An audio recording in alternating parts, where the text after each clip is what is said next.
Akron, Ohio. via Cleveland 19, family of teen shot and killed by Akron police last Thanksgiving files lawsuit against city.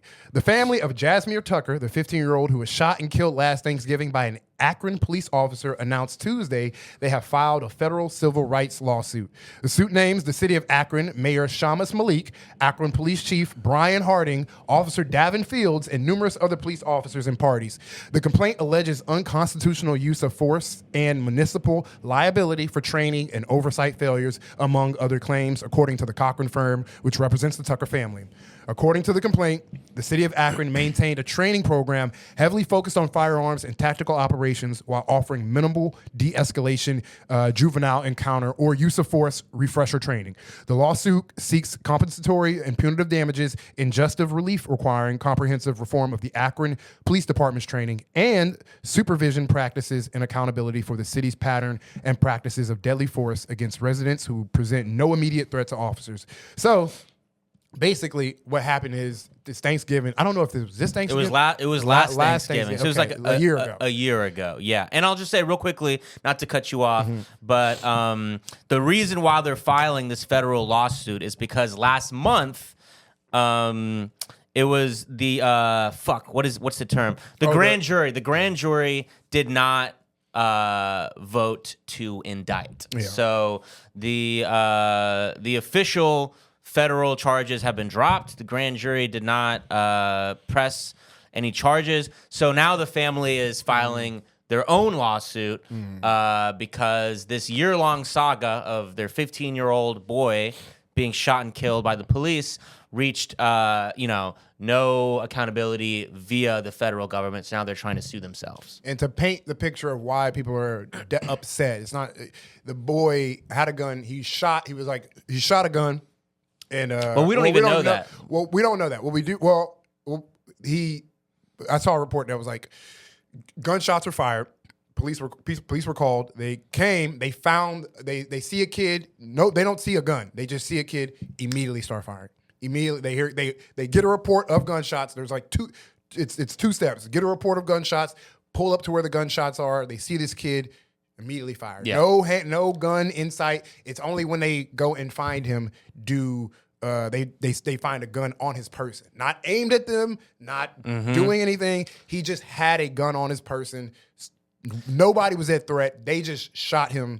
Immediately. The body cam footage, you don't get to see them. You don't get to see Jazmir until he's already lying on the ground shot. So what we miss out on the body cam footage, which, by the way, the cops did not turn on their body cams. What happened was, and I learned this is a thing, because there were police cars with their emergency lights on nearby, that triggered their body cams to turn on. Wow. So they didn't turn it on themselves, but we do get to see the cops running with their big fucking AR rifles, yelling and shooting. And so apparently, they yelled at him to whatever, get on your knees and on the ground. He didn't listen. He starts running away. So he's running away. They start shooting. That in the autopsy, he's shot in the back twice. Shot in the back twice, shot in the arm. You could safely assume he was running away. So they shot a kid for running away. And what they said was that he was reaching in his waistband. Well, guess what? When they did find a gun on him, he didn't have it in his waistband. He had it zipped up in his jacket. But yet, I guess it's still enough. We're still in a racist enough country to where, like, retroactively, you could be like, oh, this black child, he did have a gun on him. So that justifies... Sure, he wasn't pulling one on us. Sure, we don't know if he fired those shots. All he was doing was running away from us, and we shot a child in the back as he was running away. But turns out he did have a gun on him, folks, so he deserves to be dead. The classic escalation problem, and always being trained as... Cops just are combat warriors. They just don't see anything. That's like the main problem with their training. Is just go with. I mean, also the racist undercurrent that I don't even know if it's an undercurrent, but overcurrent, current combined with the tactical training. That's like, okay, also you only kill, which we're going to see.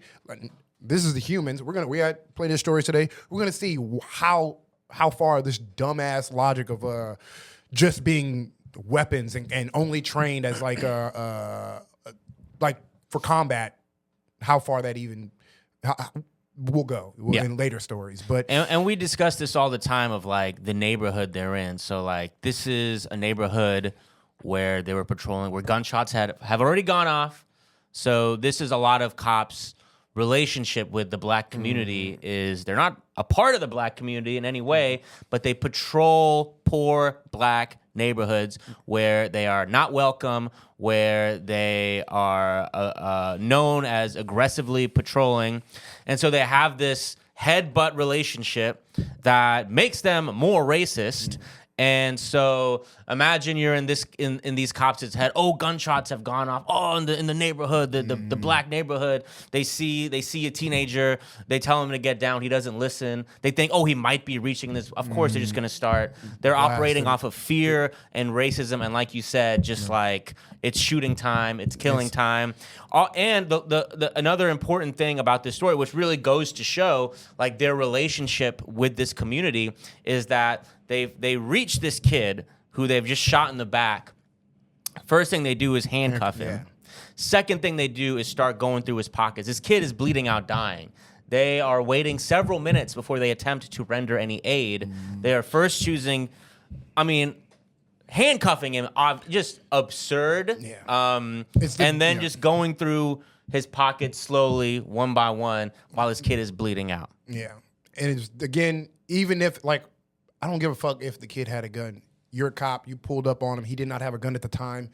You have to be a higher think. You're supposed to be the higher thinking mind. How do we solve this without no life being lost? It is never that. It's never like, how do we solve this with no life being lost? It's immediately, it's killing time. Us versus them. And like, yeah, a kid can have, kids are kids. I took my dad's gun and I found it under his pillow. I didn't shoot it, but I definitely grabbed my dad's gun and was fucking playing around with it. If a cop found me playing my dad's gun or just having my dad's gun on me, it's just a wrap for me. Meanwhile, like, we live in the most hypocritical country in the world because we literally just talk about old girl performing at the NRA convention. How many kids you think are at the NRA convention? Tons. There are tons of children at the NRA convention. Or if they're not at the NRA convention, their parents are feeding them a gun culture or passing down the culture of gun to their children. I've seen so many videos of little girls like holding guns and being trained by their fathers who are like so enamored with the gun and like giving it to their like children. So it's okay when it's just like, that's American culture. That's Americana, having this gun. But I'm not trying to be like, it's just a hypocritical thing when it comes to guns. It's like white people with guns, America. Black people with guns, put them down. Yeah. But we'll move on. Well said.